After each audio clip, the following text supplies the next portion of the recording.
بسم اللہ الرحمن الرحیم الحمد للہ رب العالمین والصلاة والسلام علی سید الانبیاء والمرسلین سیدنا و نبینا و مولانا محمد وعلی آلہ واصحابہ اجمعین اما بعد۔ محترم علماء کرام، اساتذہ مدارس عربیہ، ائمہ مساجد، ذمہ داران مجالس تحفظ ختم نبوت اور جملہ حاضرین و شرکاء مجلس، آپ حضرات کے علم میں ہے کہ مرکز تحفظ اسلام کے زیر انتظام 5 روزہ ورکشاپ کل مکمل ہوا ہے۔ اس تربیتی کیمپ کے اندر خاص طور پر گوہر شاہیت کے فتنے کا تعارف، ان کے ناپاک گندے عقائد کا تذکرہ اور ان کی نقاب کشائی کی گئی تھی۔ باطل فرقے تو بلکہ باطل جماعتیں اور مذاہب بہت سے ہیں، لیکن اسلام کے نام پر گمراہی پھیلانے والے جو مذاہب ہیں، جو فرقے ہیں، جو جماعتیں ہیں، عام طور پر ہندوستان کے اندر قدیم زمانے سے قادیانیت کا فتنہ لوگوں کی نگاہوں میں تھا۔ کچھ دنوں سے اس میں ایک اضافہ شکیل بن حنیف کے فتنے کا ہوا، اور علاقائی طور پر صدیق دیندار، چن بشیشور، فیاض بھیا اور اس طرح کے دوسرے فرقے بھی سامنے آتے رہے۔ اور دیکھا جائے تو بنیادی طور پر ان تمام کی گمراہی کا تعلق یا تو حضرت عیسیٰ علیہ السلام یا حضرت مہدی علیہ السلام کے بارے میں من گھڑت عقائد اور نظریات سے تھا، یا خفیہ طور پر چور دروازے سے دعوی نبوت سے تھا۔ اس لیے ان تمام فتنوں کے لیے تحفظ ختم نبوت کا پلیٹ فارم، اس کی مجلس اور اس کا عنوان اپنے جامعیت کے ساتھ رد کرنے کے لیے اور امت کو ان فتنوں سے بچانے کے لیے کافی تھا۔ لیکن ابھی مولانا ارشد علی صاحب قاسمی زیدہ مجدہم کے تربیتی بیانات کے کچھ حصے جو میں نے سنے تو سن کر رونگٹے کھڑے ہو گئے کہ یا اللہ، اسلام کے نام پر بھی اس قدر گندے عقائد، جس میں اللہ جل شانہ کی توہین، انبیاء علیہم السلام کی توہین، نبی کریم صلی اللہ علیہ وسلم کی حیثیت کو مجروح کرنا، اور اسی طریقے سے نماز جیسی اہم عبادت کے بارے میں گمراہی، یہ اسلام کے نام پر اور اسلام کے پردے کے اندر اس طرح کی گمراہی پھیلانا بھی ممکن ہو سکتا ہے۔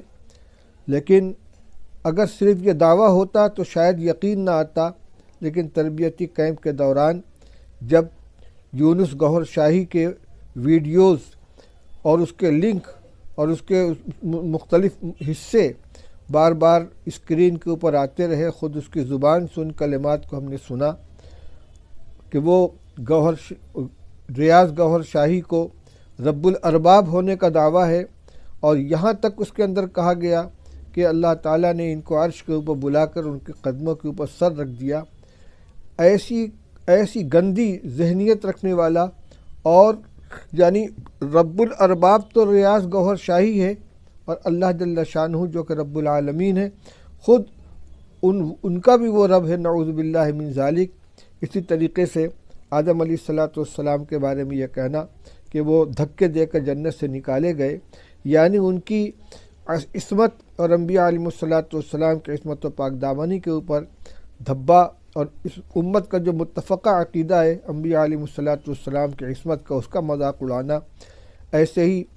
دیر رات گئے بیان میں نے سنا تو اس میں یہ بھی تھا کہ نماز تو مومنین کے اوپر فرض ہے، ولیوں کے اوپر اور نبیوں کے اوپر نماز فرض نہیں تھی۔ رسول اللہ صلی اللہ علیہ وسلم نے تو صرف امت کو نماز کا عادی بنانے کے لیے نماز پڑھی تھی۔ یہ تو صرف آخر کے چند بیانات کے اقتباسات ہیں جو میں نے سنے، لیکن 5 دن سے ان کی کتابوں سے جو عبارتیں پڑھ پڑھ کر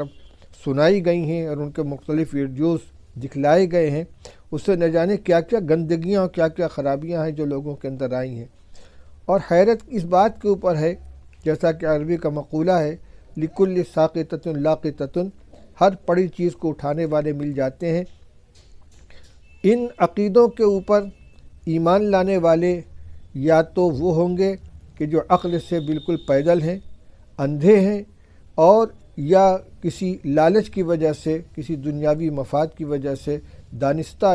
اس طرح کے عقائد کے اندر وہ شامل ہو گئے ہیں۔ یونس گوہر شاہی جب اپنے گندے بیانات کرتا ہے تو واہ واہ کی صدائیں بلند ہوتی ہیں، اور چاہے وہ کتنی بھی تعداد کے اندر ہوں، لیکن اس کی ہمنوائی کرنے والے، اس کی بات کی تائید کرنے والے بہرحال کچھ نہ کچھ موجود ہیں۔ ابھی معلوم ہوا کہ گزشتہ دنوں نیپال میں بہت بڑے پیمانے پر ان کا پروگرام ہونے والا تھا۔ وہاں علماء کرام نے، اور خاص طور سے اس میں دارالعلوم دیوبند کی مجلس تحفظ ختم نبوت کی مساعی سے ان کو روکا گیا، اور ان کے بہت لمبا بہت بڑا پروگرام تھا۔ بڑے پیمانے پر انہوں نے ہوٹل بک کرا رکھے تھے اور دنیا بھر سے ان کے ماننے والے اس میں آ رہے تھے۔ تو میرے بھائیوں بزرگوں، اس وقت میں نے جس طریقے سے شروع میں سب کو خطاب کیا ہے، اساتذہ کرام ہیں، علماء کرام ہیں، ائمہ مساجد ہیں، مجالس تحفظ ختم نبوت کے ذمہ داران ہیں، اور عام ایمان والے مسلمان ہیں، ان سب سے مجھے یہ عرض کرنا ہے کہ دنیا کی بڑی سے بڑی مصیبت جھیلی جا سکتی ہے، لیکن ہماری سب سے قیمتی متاع ہمارا ایمان ہے۔ اگر ایمان ختم ہو گیا اور دنیا سے بغیر ایمان کے ہم رخصت ہو گئے تو یہ ہمارا سب سے بڑا خسارہ ہوگا۔ ابدالآباد کی زندگی میں ہم ناکام ہوں گے، اور ہمارا کام صرف اپنے آپ کو، اپنے ایمان کی حفاظت کرنا نہیں ہے، بلکہ ایک طرف اپنے اہل و عیال، اپنے اہل خانہ، اپنے پڑوسیوں، اپنی مسجد کے مصلین، اپنے مدرسے کے طلباء، اپنے دوست احباب، اور اسی طریقے سے نبی کریم صلی اللہ علیہ وسلم کی امت کے ہر فرد کے ایمان کو بچانا ہے۔ اس سلسلے میں ہمیں کئی کام کرنے کی ضرورت ہے۔ سب سے پہلا کام یہ ہے کہ آئندہ کوئی مسلمان بچہ بنیادی دینی تعلیم سے محروم نہ رہے،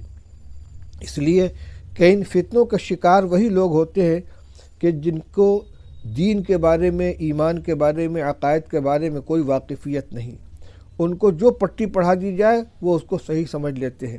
حضرت عیسیٰ علیہ السلام کے بارے میں تمام پیشین گوئیاں موجود ہیں، مہدی علیہ السلام کے بارے میں پیشین گوئیاں موجود ہیں۔ حدیث کی کتابوں میں نبی کریم صلی اللہ علیہ وسلم نے واضح پیشین گوئیاں فرمائی ہیں، علامتیں بتلائی ہیں، جس کے ذریعے سے صحیح اور غلط دعوے کو پہچانا جا سکتا ہے۔ لیکن جب اس کی واقفیت ہی نہیں ہوگی تو آدمی غلط فہمی کا بھی شکار ہو سکتا ہے، گمراہی کا نشانہ بن سکتا ہے۔ اس لیے ہر بچے کو، اگر وہ باقاعدہ دینی تعلیم حاصل کرتا ہے، مدرسے کے اندر عالم فاضل کی تعلیم حاصل کرتا ہے، تو اس کے سامنے حدیث کی کتابوں میں اشراط الساعہ وغیرہ کے عنوان سے وہ علامتیں آئیں گی، وہ نشانیاں آئیں گی۔ لیکن اگر اعلیٰ تعلیم حاصل کرنے کا موقع نہیں ملتا، کیونکہ وہ تو شاید 1% بھی امت کے اندر علم حاصل کرنے والے، دینی تعلیم کے اعلیٰ مقام تک پہنچنے والے نہیں ہوتے، تو کم سے کم بنیادی دینی تعلیم کا بتانا سب کے لیے ضروری ہے۔ تعلیم الاسلام کا رسالہ ہے۔ اسی طریقے سے عقائد کے اوپر اور بھی جو رسائل مرتب کیے گئے ہیں، ان بچوں کو ان کو بتایا جائے، ایمان کی عظمت ان کے دل میں بیٹھائی جائے، نبی کریم صلی اللہ علیہ وسلم کا اور انبیاء علیہ السلام کا مقام و مرتبہ ان کو سمجھایا جائے، انبیاء علیہ السلام کے بارے میں ہمارا کیا عقیدہ ہونا چاہیے، اللہ تعالیٰ کی ربوبیت، اس کی الوہیت، اس کی شان کے بارے میں مسلمان بچوں کو سکھایا جائے۔ اسی طرح عبادات اور معاملات اور اخلاق کی اہمیت اور عظمت ان کو سمجھائی جائے، ان کی تربیت کی جائے۔ قرآن پاک نے ہمیں مکلف کیا ہے، یا ایھا الذین آمنوا قوا انفسکم واہلکم نارا وقودھا الناس والحجارہ علیہا ملائکۃ غلاظ شداد لا یعصون اللہ ما امرہم ویفعلون ما یؤمرون۔ اپنی بھی حفاظت کرنی ہے، اپنے اہل و عیال کی بھی حفاظت کرنی ہے۔ اگر ہم نگرانی نہیں کریں گے، ان کی دینی تعلیم کے انتظام نہیں کریں گے، تو یہ اسی راستے پر چل کر جائیں گے جس کا آخری حصہ جہنم کے گڈھے ہیں۔ اسی طریقے سے تعلیم بالغہ کا انتظام کرنا چاہیے۔ مسجد کے ائمہ، مکاتب چلانے والے، مدرسوں کے ذمہ داران بچوں ہی کے ساتھ تعلیم و تربیت کے سلسلے میں محنت نہ کریں، بلکہ جو ناخواندہ مصلیان ہوں مسجد کے اندر، امام صاحب ان کے لیے تعلیم بالغہ کا انتظام کریں۔ جو مسلمان دین کی فکر رکھنے والے ہیں وہ ہر علاقے کے لوگ مل کر بیٹھیں، مشورہ کریں۔ آج کتنے نوجوان ہیں جو اسکولوں میں تعلیم حاصل کر رہے ہیں، یا انہوں نے کچھ نہیں پڑھا، کاروبار میں لگے ہوئے ہیں، اور یا وہ اسی کے ساتھ ساتھ وہ حضرات بھی ہیں جو تبلیغی جماعت کے اندر دینی جذبے کے تحت جا کر شامل ہو گئے ہیں، لیکن ان کے پاس دین کی معلومات بالکل نہیں ہے۔ وہ افسوس کی بات یہ ہے کہ دینی جماعتوں سے تعلق رکھنے والے، تبلیغی جماعت میں چلہ اور 4 مہینہ لگانے والے بھی ان فتنوں کا شکار ہو رہے ہیں۔ اس لیے تعلیم بالغہ کے اندر ان سب کو شامل کرنے کی ضرورت ہے۔ ٹھیک ہے، وہ دین کی محنت ایک لائن سے کر رہے ہیں، اس میں ہم کوئی رکاوٹ نہیں ڈالتے، وہ ان کے جو اصول و ضوابط اس کے اعتبار سے کام کریں، اپنے میدان کے اندر عمل کریں، اپنی نماز کو درست کریں، اپنے اخلاق کو، معاملات کو درست کریں، وضاقتہ درست کریں، لیکن ایمان اور عقیدے کی درستگی پر محنت کرنے کی بھی ضرورت ہے۔ کالج اسکول کے طلبہ کے لیے بھی محنت ہونی چاہیے، کاروبار کرنے والے نوجوانوں کے لیے محنت ہونی چاہیے، بڑے بوڑھوں کے اندر بھی جو اس طرح کے لوگ ہوں کہ جو بالکل ناواقف ہیں، ان کے ساتھ محنت کرنی چاہیے۔ مکاتب کا نظام بچوں کے لیے الگ، بالغان کے لیے الگ ہو۔ ایسے ہی گھروں کے اندر دینی تعلیم کا نظام ہونا ضروری ہے،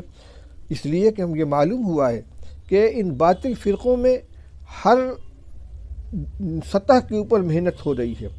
عورتوں کے اندر محنت کرتی ہیں، بچوں کے اندر محنت کرتے ہیں۔ ابھی پڑوس کے ملک سے کچھ لوگ آئے تھے، وہ بتلا رہے تھے کہ ان کے عیسائیوں کی جو محنت ہوتی ہے، تو ابھی وہاں زامبیا وغیرہ کے اندر اور دوسرے ملکوں کے اندر جہاں کالوں کی بستی ہے، غریب لوگ ہیں، تو عیسائیوں کی مشنریاں باقاعدہ وہاں اپنے گروپ بھیجتی ہیں، بالغ لوگوں میں، بچوں میں، عورتوں میں تبلیغ کرتی ہیں، ان کی امداد کرتی ہیں، اور بڑی تعداد میں لوگ اسلام سے پھر کر غیروں کا شکار ہو رہے ہیں۔ تو یہ صرف زامبیا، یہ دور دراز کے ملکوں کا مسئلہ نہیں ہے، ہمارے یہاں بھی پہاڑی علاقوں میں، سرحدی علاقوں میں جہاں ہم نہیں پہنچ پاتے، وہاں ان کی محنتیں ہو رہی ہیں۔ قادیانی اپنی محنت کر رہے ہیں، عیسائی اپنی محنت کر رہے ہیں۔ یہ گوہر شاہی کا فتنہ تو انتہائی خطرناک قسم کا ہے۔ میں بہرحال موضوع سے متعلق جو معلومات تھی، اگر آپ نے کیمپ کے اندر شرکت کی ہے تو آپ کو اس کا اندازہ ہوگا۔ اس میں کتابوں کی بھی نشاندہی کی گئی ہے کہ ان کے عقائد کیا ہیں، کن کتابوں کے اندر ہیں۔ میں تو ذمہ داری کا احساس دلانا چاہتا ہوں، اہل مدارس ہوں، اہل مکاتب ہوں، اہل مساجد ہوں، ملت کے ذمہ دار حضرات ہوں، امت کی ایمان کی حفاظت کے لیے فکر کریں، اپنے بچوں کی بھی تعلیم کی فکر کریں، گھر میں عورتوں کی تعلیم کی فکر کریں، دینی تعلیم کا گھر میں نظم ہو، دینی کتابیں پڑھی جائیں، عقائد سے متعلق ان کو آگاہ کیا جائے۔ اسی طریقے سے جو کالج کے اسٹوڈنٹ ہیں، بچے اور بچیاں ہیں، ان کا انتظام کیا جائے۔ جمعیت علماء ہند نے 1-2 سال سے یہ کوشش شروع کی ہے کہ جہاں جہاں یونیورسٹیاں ہیں، وہاں مسلمان اپنے ہاسٹل قائم کریں۔ جو بچے باہر کے رہتے ہیں، ادھر ادھر کرائے پر مکان لے کر، کمرے لے کر رہتے ہیں، تو اگر مسلم ہاسٹل قائم کیا جائے جس میں واجبی کرائے کے اوپر ان کی رہائش کا انتظام کیا جائے، اس میں نماز پڑھنے کے لیے ان کا حال ہو، مطالعہ کرنے کے لیے لائبریری ہو، اور ان کی تعلیم کا نظم کیا جائے، کرنے کے بہت سے کام ہیں۔ انشاءاللہ وہ کالج کے ماحول میں رہتے ہوئے دینی تعلیم سے بھی آراستہ ہوں گے، ان کے عقیدے بھی درست ہوں گے۔ اللہ تعالیٰ جزائے خیر عطا فرمائے مرکز تحفظ اسلام کے ذمہ داران کو، اس نے انتظام کرنے والوں کو بھی، اور اس کے پروگرام میں حصہ لینے والے خاص طور سے مولانا ارشد صاحب قاسمی زیدہ مجدوم کو بڑی محنت کی انہوں نے، اور بڑے مفصل بیانات کیے ہیں۔ دوسری بات میں یہ بھی عرض کرنا چاہوں گا کہ اس وقت ہنگامی طور پر 5 دن کا یہ تربیتی کیمپ لگایا گیا ہے، لیکن مطمئن ہو کر نہیں بیٹھ جانا چاہیے، اس لیے کہ دشمن بہت گھات میں لگے ہوئے ہیں۔ ان 4-5 دن کے پروگرام سے یقیناً بیداری آئے گی، لیکن کسی نہ کسی